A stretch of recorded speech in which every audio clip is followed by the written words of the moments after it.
Ya, saya Yakut Triandoko, Gembala Senior dari Gereja REC, Reform Exodus Community, yang ada di Surabaya, ada di Batam, dan ada di Sorong. Bapak Ibu Saudara, kalau mau mengetahui lebih banyak, bisa lihat di website kami di rec.org.id, rec.org.id. Di situ ada banyak artikel juga, ringkasan khotbah, juga jawaban-jawaban terhadap banyak pertanyaan tentang kekristenan. Dan saya juga pendiri dari Grace Alone Ministry, sebuah pelayanan pembinaan jemaat yang berfokus pada leadership, evangelism, apologetic, dan preaching. Jadi 4 wilayah, LEAP, leadership, kepemimpinan, evangelism, penginjilan, apologetics, pembelaan iman Kristen, dan P-nya adalah preaching, khotbah.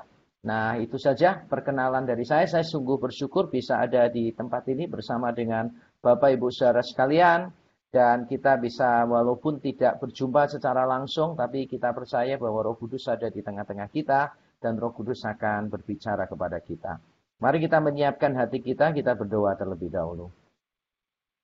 Bapa di surga, kiranya Tuhan menolong kami ketika kami akan mendengarkan firman-Mu, kiranya Engkau berbicara kepada kami ya Tuhan. Tolonglah kami mau menenangkan hati kami, meneduhkan pikiran kami, supaya kami bisa mendengarkan suara-Mu dengan jelas. Di tengah situasi pandemi seperti ini ya Tuhan, banyak ketakutan, ada beberapa orang yang mungkin tidak bisa tenang. Kami terbawa oleh berbagai macam berita yang ada, hati kami seringkali dikuasai oleh kecemasan, tapi kami mau menenangkan hati kami sekali lagi untuk mendengarkan suara Tuhan. Mari Engkau berbicara. Kiranya namamu dimuliakan dan hatimu disenangkan. Kiranya Injil Yesus Kristus yang benar dan menyelamatkan diberitakan sejelas-jelasnya di antara kami. Terima kasih Tuhan. Dalam Kristus Yesus kami berdoa dan kami mengucap syukur. Amin. Amin. Nah, situasi pandemi semacam ini, saya yakin di antara 10 orang mungkin yang berbahagia hanya satu. Itu pun kalau dia punya bisnis di bidang digital atau di bidang delivery, di bidang makanan pokok saja. Di luar itu kita semua sama-sama struggle, kita semua sama-sama menderita. Ini adalah masa-masa yang sulit bagi kita. Beberapa orang sudah ketakutan, tidak bisa tidur berhari-hari. Beberapa mengganti nama Ayub, ya ganti namanya Ayub supaya bisa kuat, ternyata ya sama saja, tetap sulit menghadapi situasi seperti ini. Beberapa orang yang biasanya wajah tanggal tuanya itu sebulan sekali aja di akhir bulan, sekarang hampir tiap hari kita melihat banyak orang dengan wajah kesusahan, kalau saling bertelepon, saling menyapa satu dengan yang lain, lebih banyak berita-berita yang membuat hati kita ini kurang sejahtera, membuat hati kita tambah takut. Nah, tapi hari ini mari kita belajar dari satu bagian Alkitab yang sudah sangat terkenal sekali. Saya akan membacakan di dalam Markus pasal 4 ayat 35. Kalau Bapak Ibu Saudara membawa Alkitab, silakan membuka di dalam Markus pasal yang keempat ayat 35 sampai 41. Saya akan membacakan demikian bunyi firman Tuhan, Markus pasal 4 ayat 35. Pada hari itu, waktu hari sudah petang, Yesus berkata kepada mereka, "Marilah kita bertolak ke seberang." Mereka meninggalkan orang banyak itu, lalu bertolak dan membawa Yesus beserta dengan mereka dalam perahu, di mana Yesus telah duduk dan perahu-perahu lain juga menyertai dia. Lalu mengamuklah taufan yang sangat dahsyat dan ombak menyembur masuk ke dalam perahu, sehingga perahu itu mulai penuh dengan air. Pada waktu itu Yesus sedang tidur di buritan di sebuah tilam. Maka murid-muridnya membangunkan dia dan berkata kepadanya, "Guru, engkau tidak peduli kalau kita binasa?" Ia pun bangun menghardik angin itu dan berkata kepada danau itu, "Diam, tenanglah." Lalu angin itu reda dan danau itu menjadi teduh sekali. Lalu ia berkata kepada mereka, "Mengapa kamu begitu takut? Mengapa kamu tidak percaya?" Mereka menjadi sangat takut dan berkata seorang kepada yang lain, "Siapa gerangan orang ini sehingga angin dan danau pun taat kepadanya?" Amin. Amin. Cerita ini adalah cerita yang sudah sangat terkenal sekali. Kalau kita pernah jadi anak sekolah minggu, ya kita pasti pernah mendengarkan ini. Kalau kita pernah jadi guru sekolah minggu, ini juga menjadi salah satu teks yang terkenal sekali. Kalau kita tidak siap mengajar, biasanya ambil teksnya itu yang terkenal-terkenal. Kalau bukan Yesus memberi makan 5.000 orang, Yesus meredakan angin ribut, Yesus membangkitkan Lazarus, Yesus berjumpa dengan Sakius, dan seterusnya. Ini teks yang sudah sangat terkenal sekali. Tapi karena sudah sangat terkenal sekali, kita seringkali membacanya kurang teliti. Karena kita menganggap bahwa kita ini sudah tahu. Itu repotnya kalau kita melihat sesuatu yang sudah terbiasa. Jadi kalau kita sudah melihat berkali-kali sesuatu yang biasa, daya pikir kita yang kritis itu sudah mulai tidak ada. Misalnya, kalau saya sering kasih contoh itu adalah lagu anak-anak misalnya. Ada lagu anak-anak sebetulnya banyak yang salah sih. Misalnya lagu Nina Bobo, oh Nina Bobo gitu. Nanti anaknya walaupun laki namanya Gatot atau Jarot gitu. Ya tetap kalau malam mamahnya nyanyinya Nina Bobo, Nina Bobo. Sehingga saya membayangkan anak-anak Indonesia itu sejak kecil sudah mengalami krisis identitas sebetulnya. Kalau siang dipanggil temannya Gatot atau Jarot gitu. Tapi kalau malam berubah namanya menjadi Nina gitu. Ada hal yang mungkin kita nggak sempat berpikir karena itu sebagai sebuah kebiasaan. Misalnya lagu yang lain adalah cangkul, cangkul, cangkul yang dalam menanam jagung di kebun kita. Nah, bagi kita yang pernah menanam jagung, pasti tahu menanam jagung itu beda dengan menanam mayat. Kalau kita menyemayamkan mayat, begitu, menguburkan mayat, itu memang perlu menggali yang dalam. Tetapi kalau kita hanya melakukan tanaman jagung, menanam jagung, kita tidak perlu menggali lebih dalam. Nah, itulah kelemahan kita. Saya masih bisa memberikan banyak contoh yang lain, tapi intinya adalah sesuatu yang sudah biasa bagi kita, itu membuat kita kehilangan daya kritis kita. Nah, mari kita sekarang akan melihat bagaimana kita menyelidiki bagian ini. Nah, di dalam khotbah ini saya akan membagi menjadi dua bagian. Yang pertama saya akan menerangkan kegagalan murid-murid. Bagaimana murid-murid gagal untuk beriman kepada Tuhan Yesus. Yang kedua, saya akan menerangkan apa tujuan dari persoalan. Apa tujuan dari persoalan yang datang. Dan mari kita lihat murid-murid gagal dalam beriman kepada Tuhan Yesus. Dan itu bukan penilaian saya, itu adalah penilaian Tuhan Yesus. Di ayat yang ke-40 dari Markus 4 tadi dikatakan, lalu ia berkata kepada mereka, mengapa kamu begitu takut? Mengapa kamu tidak percaya? Jadi jelas dari perkataan Tuhan Yesus, kita bisa tahu bahwa di mata Tuhan Yesus, murid-murid itu takut. Murid-murid itu tidak percaya. Tapi mari kita melihat mengapa Tuhan Yesus menganggap murid-murid itu tidak percaya.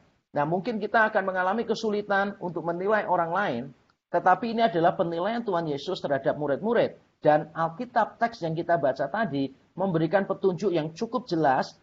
Ada tindakan-tindakan tertentu yang memang menunjukkan bahwa seseorang atau beberapa orang kurang percaya kepada Tuhan.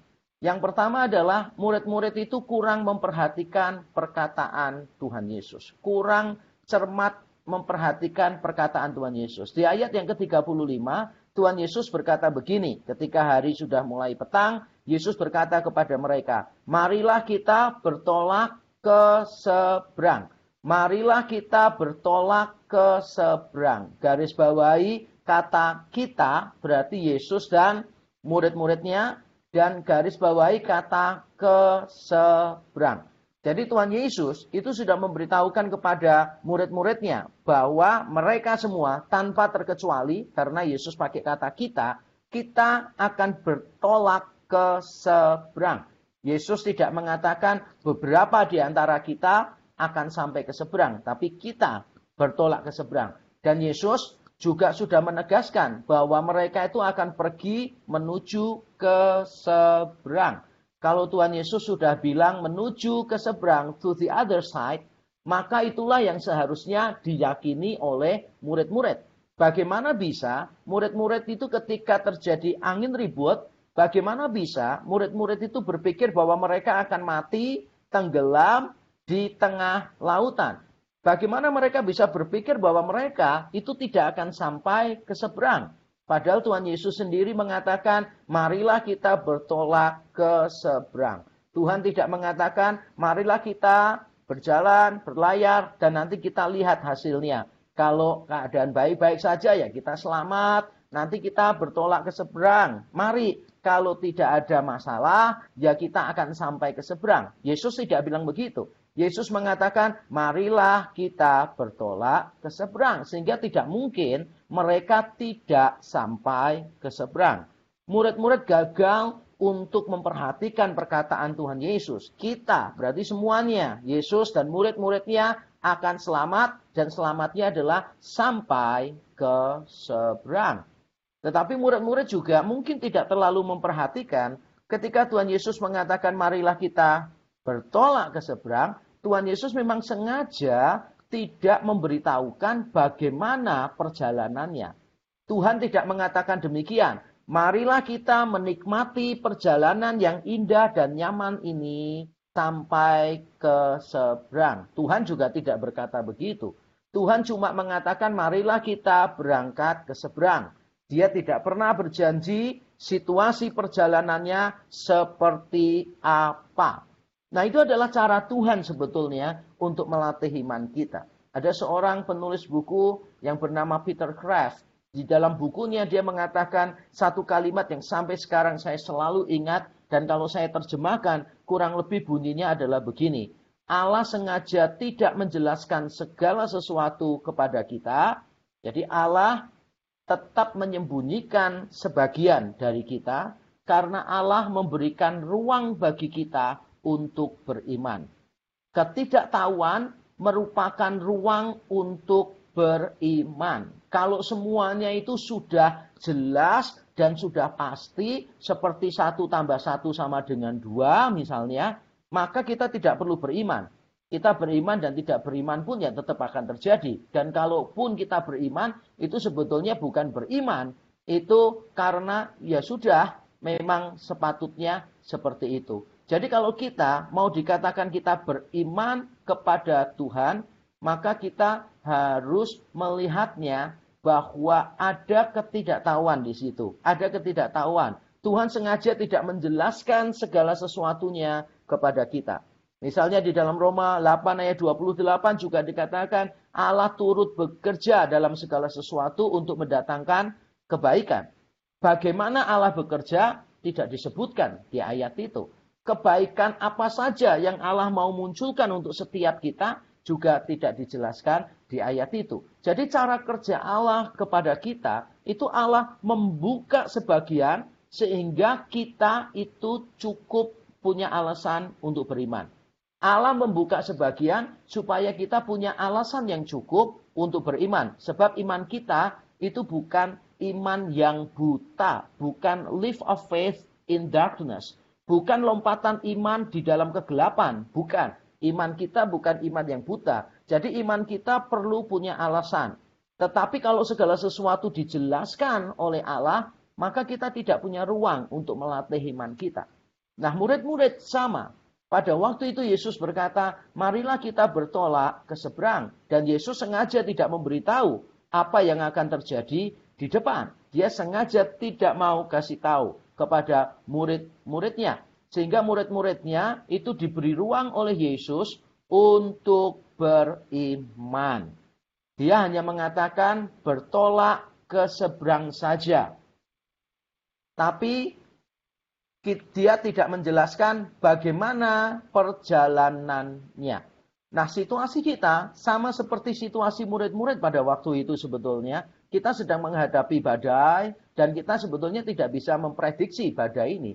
Saya masih ingat pada waktu di akhir tahun saya mengadakan pertemuan dengan beberapa dosen teologi, beberapa hamba Tuhan di sebuah restoran. Kami membicarakan virus corona COVID-19 ini dengan nada-nada yang masih sukacita, seolah-olah kami menganggap bahwa wah ini jauh banget lah, ini kan terjadi di Wuhan dan sebagainya. Tapi nggak lama kemudian berapa minggu itu menjadi persoalan bagi setiap kita. Jadi kita benar-benar kaget dengan datangnya pandemi ini. Amerika saja negara yang sangat maju, luar biasa, sempat meremehkan virus ini. Donald Trump sering menyebutnya virus dari China, China flu, China virus. Tapi kenyataannya ini menjadi global virus. Semuanya tidak siap menghadapi pandemi ini. Dan kita juga tidak pernah tahu kapan pandemi ini akan selesai.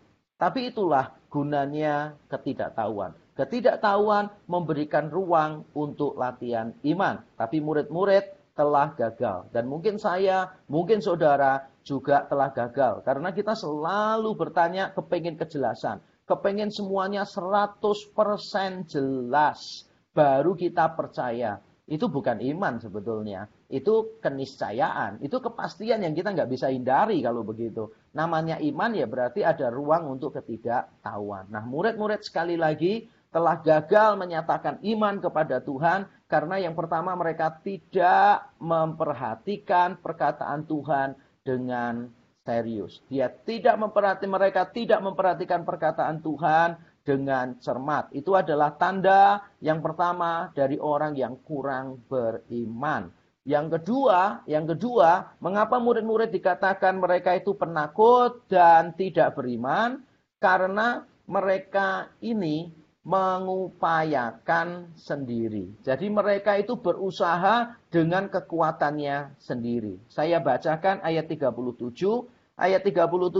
dan 38 bunyinya begini dari Markus pasal 4. Lalu mengamuklah taufan yang sangat dahsyat dan ombak menyembur masuk ke dalam perahu sehingga perahu itu bahasa Indonesia menerjemahkannya mulai penuh dengan air.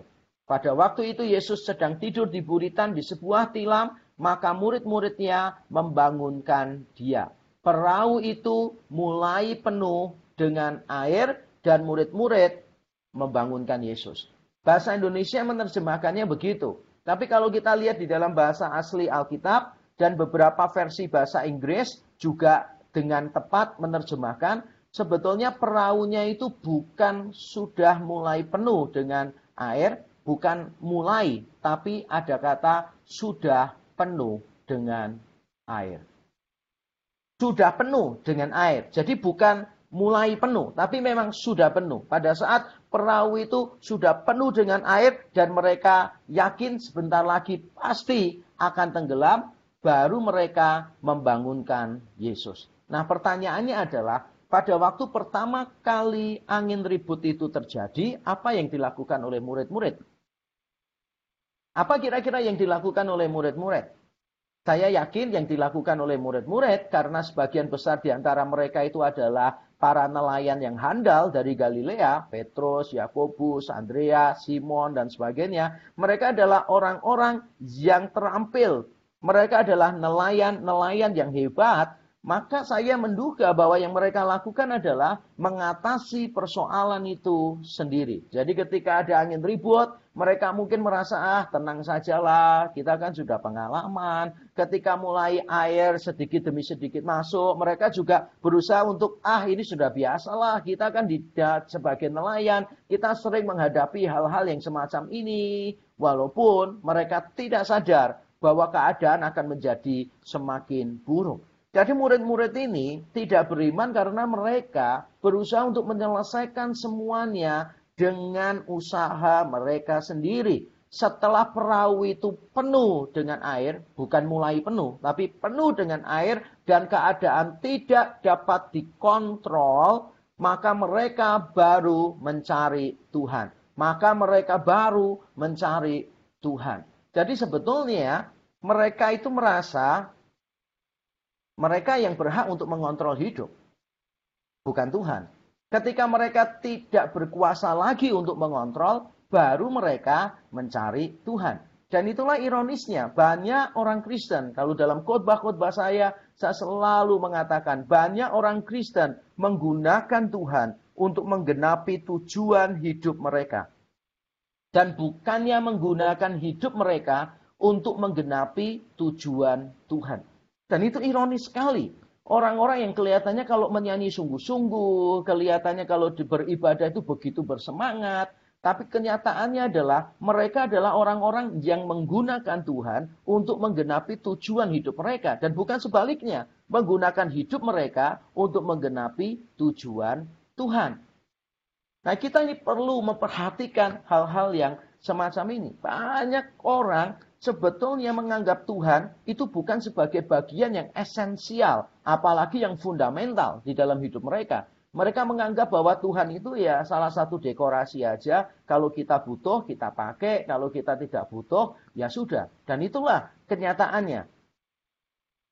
Ada beberapa orang yang menulis buku tentang penyembahan berhala di dalam hati. Mengajak orang-orang Kristen untuk berfokus kepada Injil yang benar. Berfokus kepada Kristus saja sebagai harta satu-satunya. Dan salah satu cara untuk menguji apakah ada berhala di dalam hati kita, misalnya seperti yang diajarkan oleh Tim Keller, itu mengatakan demikian. Pada waktu kita punya masalah, nama siapa yang pertama kali muncul di pikiran kita? Pada waktu kita ada masalah, nama siapa yang tiba-tiba itu pop up di dalam pikiran kita? Nama siapa? Gagasan apa yang tiba-tiba muncul di dalam pikiran kita pada saat kita menghadapi situasi yang buruk? Itulah berhala kita. Beberapa orang begitu menghadapi masalah bisnis yang suram, mereka langsung mikirnya, oh ada kenalan mungkin yang bisa diajak minta tolong. Padahal mereka lupa untuk berdoa dulu, mencari wajah Tuhan dulu. Ketika orang punya masalah, langsung teringat nama keluarganya, nama orang tua, nama yang lain. Tidak salah untuk mencari pertolongan dari orang lain. Tidak salah. Tetapi kita harus mengandalkan Tuhan. Tuhan memang bisa bekerja melalui orang lain. Saya tidak ragu tentang itu. Jadi ketika Tuhan menolong kita, bukan berarti langsung dari surga kepada kita. Dia seringkali memakai orang lain untuk menjadi kepanjangan tangannya. Saya setuju dengan itu. Tetapi ini masalah hati kita. Ketika kita punya masalah pertama kali, nama siapa yang muncul di dalam pikiran kita? Nah, murid-murid pada waktu itu ketika angin ribut datang, mereka tidak cari Tuhan dulu. Mereka selesaikan sendiri semuanya. Setelah perahu benar-benar penuh dengan air, mereka tidak bisa mengontrol, baru mereka mencari Tuhan. Itu adalah tanda yang kedua dari orang-orang yang tidak percaya kepada Tuhan. Dan tanda yang ketiga dari orang-orang yang tidak percaya kepada Tuhan, selain mereka tidak memperhatikan perkataan Tuhan dengan cermat, selain mereka mengandalkan kekuatan mereka sendiri, yang ketiga adalah mereka punya pikiran negatif, memikirkan yang negatif tentang Allah. Mari kita melihat ayat ke-38. Ayat 38 dikatakan, pada waktu itu Yesus sedang tidur di buritan di sebuah tilam. Maka murid-muridnya membangunkan dia dan berkata kepadanya, Guru, engkau tidak peduli kalau kita binasa? Guru, engkau tidak peduli kalau kita binasa? Coba kita pikirkan situasi ini.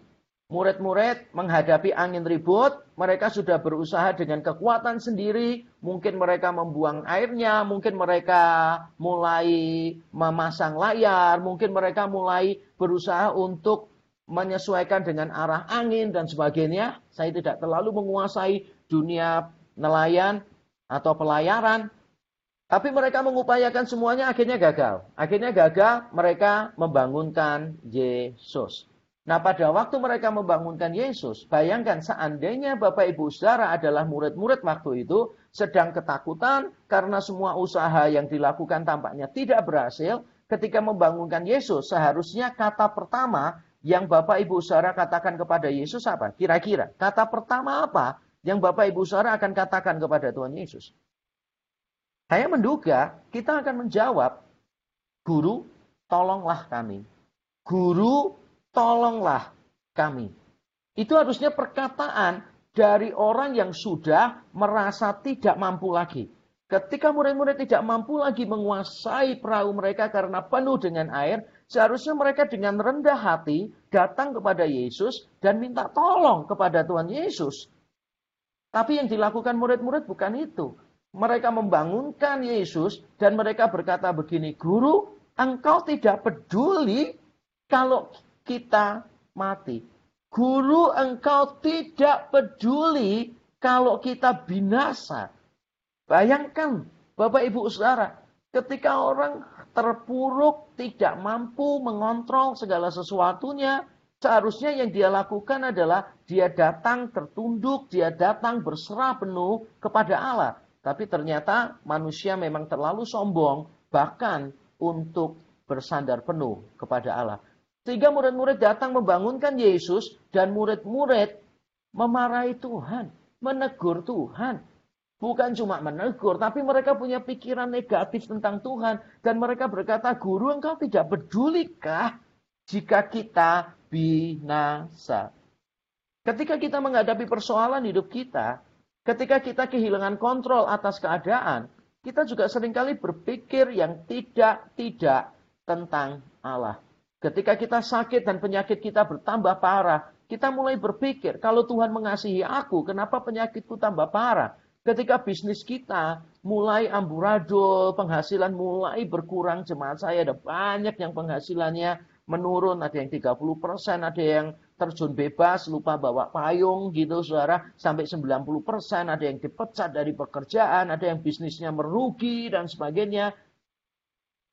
Bukankah seharusnya ketika kita menghadapi situasi-situasi seperti ini, kita datang kepada Tuhan dan minta tolong. Bukan punya pikiran yang negatif dengan mengatakan, Tuhan kalau engkau mengasihi aku, mengapa keadaanku seperti ini? Kalau engkau mengasihi aku, mengapa bisnisku tambah terpuruk? Mengapa setelah stay at home, tambah bertengkar terus dengan keluarga, dengan anak-anak, dan bahkan pernikahan menjadi semakin runyam. Kita seringkali meminta Tuhan untuk membuktikan kasih-Nya kepada kita, seolah-olah salib Kristus tidak cukup bagi kita. Bukankah Alkitab sendiri sudah mengatakan karena begitu besar kasih Allah kepada kita? Bukti kasih yang terbesar dari Allah adalah Ia telah mengaruniakan anaknya yang tunggal supaya kita beroleh hidup yang kekal. Bukankah Alkitab juga mengatakan bukan kita yang mengasihi Allah, tapi Allah yang lebih dulu mengasihi kita dengan cara mengutus anaknya menjadi pendamaian bagi dosa-dosa kita. The cross is the greatest manifestation of divine love. Salib adalah manifestasi perwujudan yang terbesar dari kasih ilahi. Tapi kita seringkali lupa dengan itu. Kita seringkali berpikir yang tidak-tidak. Kita menganggap bahwa kalau kita sakit dan tidak terjadi mujizat, maka Allah tidak mengasihi kita. Ini jelas tindakan yang tidak beriman. Kita kurang memperhatikan Alkitab dengan baik. Karena Alkitab tidak pernah berjanji setiap kali ada masalah, selalu ada mujizat. Ayatnya mana? Setiap kali ada masalah, ada mujizat. Tidak. Tapi setiap kali ada masalah, ada pertolongan. Iya, itu amin. Itu Alkitabiah. Setiap kita, Tuhan pasti sediakan pertolongan. Tetapi bentuk pertolongan yang Tuhan sediakan bagi kita tidak selalu berupa mujizat. Hal-hal yang melampaui hukum alam, hal-hal yang supranatural, hal-hal yang spektakuler, hal-hal yang bombastis begitu. Tidak selalu. Allah pasti memberikan kita pertolongan, penghiburan. Tapi bentuknya tidak selalu mujizat. Nah, mari kita jangan berpikir yang tidak-tidak tentang Tuhan. Ketika ada peristiwa yang buruk menimpa kita, mari kita tetap percaya kepada Tuhan. Saya punya prinsip di dalam hidup saya begini. Walaupun kita tidak bisa melihat tangannya bekerja, tapi kita masih bisa percaya hatinya ada untuk kita. Saya ulang sekali lagi. Walaupun kita tidak bisa melihat tangannya bekerja, tapi kita masih bisa percaya bahwa hatinya tetap ada untuk kita. 3 hal yang membuktikan murid-murid kurang beriman. Yang pertama adalah mereka tidak memperhatikan perkataan Tuhan dengan cermat. Yang kedua karena mereka mengandalkan kekuatan mereka sendiri. Dan yang ketiga adalah karena mereka berpikir yang tidak-tidak tentang Tuhan. Nah, sekarang kita akan masuk bagian yang terakhir dari khotbah saya, yaitu apa tujuan Tuhan meletakkan kita di tengah persoalan. Apakah Tuhan Yesus tidak tahu akan terjadi angin ribut? Pasti Dia tahu. Tapi mengapa Dia tetap menempatkan murid-murid di dalam situasi seperti ini? Untuk kebaikan murid-murid tentu saja. Tapi apa bentuk kebaikannya? Mari kita akan melihat 2 bentuk kebaikan Tuhan melalui persoalan. Yang pertama, adalah supaya kita berubah. Supaya kita berubah. Mari kita melihat ayat 40 dan ayat 41. Lalu ia berkata kepada mereka, mengapa kamu begitu takut? Mengapa kamu tidak percaya? Ayat 41, mereka menjadi sangat takut dan berkata seorang kepada yang lain, siapa gerangan orang ini sehingga angin dan danau pun taat kepadanya? Saudara lihat di Markus 4 ayat 40, di sana ada kata begitu takut, lalu ayat 41-nya adalah menjadi sangat takut. Dalam bahasa Yunani, kata takut yang dipakai di situ berbeda. Jadi dalam bahasa asli Alkitab, kata takut di sana berbeda. Yang muncul di ayat 41 itu lebih ke arah penakut. Tapi yang di ayat terakhir, takutnya itu lebih ke arah respect, hormat. Jadi kalau kita membandingkan di situ telah terjadi perubahan. Murid-murid takut kepada keadaan, takut kepada persoalan, kemudian menjadi orang yang takut kepada Tuhan. Bentuk takutnya beda, objek ketakutannya juga berbeda. Bentuk takutnya kalau di ayat 40 itu adalah penakut, tidak berani menghadapi sesuatu. Tapi kalau di ayat 41, takut di sini bentuknya adalah penghargaan, penghormatan, respect kepada Allah. Objek takutnya juga berubah. Kalau di ayat 40, objek takutnya adalah persoalan atau keadaan. Kalau di ayat 41, objek takutnya adalah Allah. Melalui persoalan yang berat di dalam hidup kita, Allah ingin mengubahkan kita. Allah ingin mengubahkan kita. Dan ini penting sekali. Saya masih ingat ketika saya masih S1 belajar teologi di strata 1, saudara. Saya sempat mau keluar beberapa kali. Dan saya masih ingat suatu ketika saya sudah menyiapkan surat pengunduran diri. Karena saya kecewa dengan kampus saya kecewa dengan dosen-dosen, saya kecewa dengan keadaan yang ada pada waktu itu. Yang menurut saya jauh dari harapan saya. Saya sudah buatkan suratnya. Lalu malam-malam saya ikut doa malam seperti biasa, semua diwajibkan doa malam. Dan saya sudah membulatkan tekad, besok pagi saya akan memberikan surat pengunduran diri saya. Dan saya tidak mau jadi hamba Tuhan lagi. Tapi di tengah doa malam itu tiba-tiba ada teman saya memberikan secarik kertas dengan sebuah tulisan. Sampai sekarang saya masih ingat. Kalau diterjemahkan, dia nulis dalam bahasa Inggris. Nah, kalau diterjemahkan kurang lebih bunyinya begini. Kita seringkali mencari jalan keluar dalam bentuk keadaan yang diubah. Padahal Tuhan seringkali sudah menyediakan jalan keluar, yaitu dalam bentuk kita sendiri yang diubah. Kita diubah, itu adalah tujuan dari Tuhan meletakkan kita di dalam situasi yang buruk. Tapi kita seringkali sudah punya konsep, kalau Tuhan baik, Tuhan mengubah keadaan. Bukan Tuhan mengubah kita. Ini konsep yang keliru. Kalau dalam prinsip hidup saya pegang begini, saudara. Jangan minta Tuhan mengurangi bebanmu. Minta Tuhan untuk menambahi kekuatanmu. Jangan minta Tuhan untuk mengurangi bebanmu. Mintalah kepada Tuhan untuk menambahi kekuatanmu. Jangan menjadi orang Kristen yang cengeng. Ada apa-apa sedikit minta Tuhan mengambil masalahnya. Dan itu seringkali terjadi. Saya seringkali mendengar ketika orang Kristen baru susah seminggu, minta Tuhan mengambil kesusahannya. Nah terus bagaimana dia bisa keluar menjadi orang yang lebih baik? Nggak bisa dong. Allah itu meletakkan kita di tengah situasi yang buruk dengan maksud yang baik. Sebelum maksud yang baik itu selesai Allah kerjakan di dalam hidup kita, ya kita harus tekun, tahan di tempat seperti itu.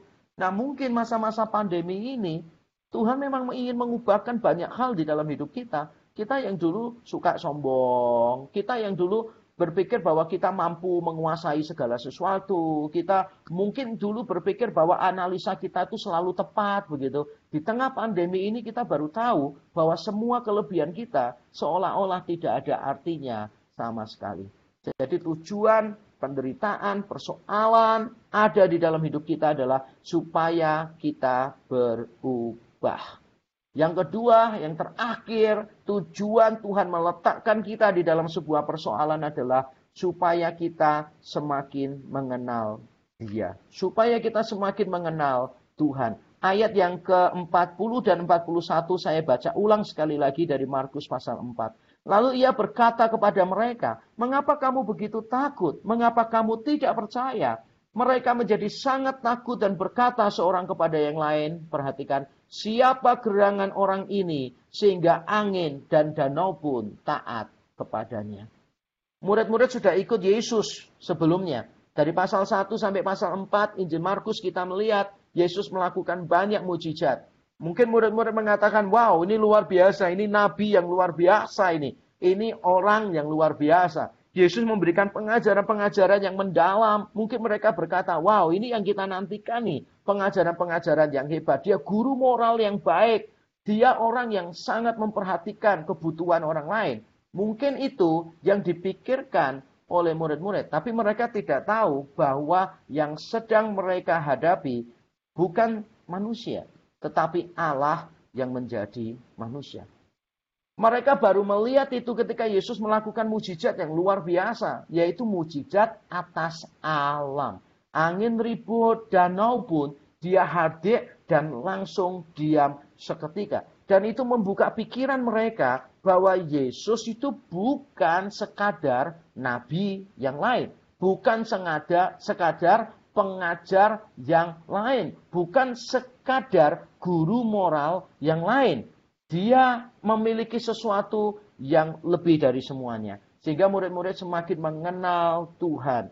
Allah yang menjadi manusia. Memang pada saat itu mereka mungkin tidak langsung bisa paham. Tapi itu menjadi anak tangga yang membuat murid-murid semakin naik ke atas di dalam pemahaman mereka tentang siapakah Yesus yang sebenarnya. Dan kita bersyukur kita hidup setelah kebangkitan Yesus. Sehingga kita bisa mengenal Dia dengan cara yang lebih jelas daripada murid-murid pada waktu peristiwa angin ribut ini terjadi. Kita tahu Allah menjadi manusia. Dia merengkuh penderitaan-penderitaan kita. Dia menanggung kejahatan-kejahatan kita. Dia mengalami kematian kita. Dan yang paling penting adalah dia mengalahkan kematian kita. Ini yang paling penting. Dia mengalahkan kematian kita. Sehingga kita tidak perlu takut lagi dengan apapun yang ada di dunia ini.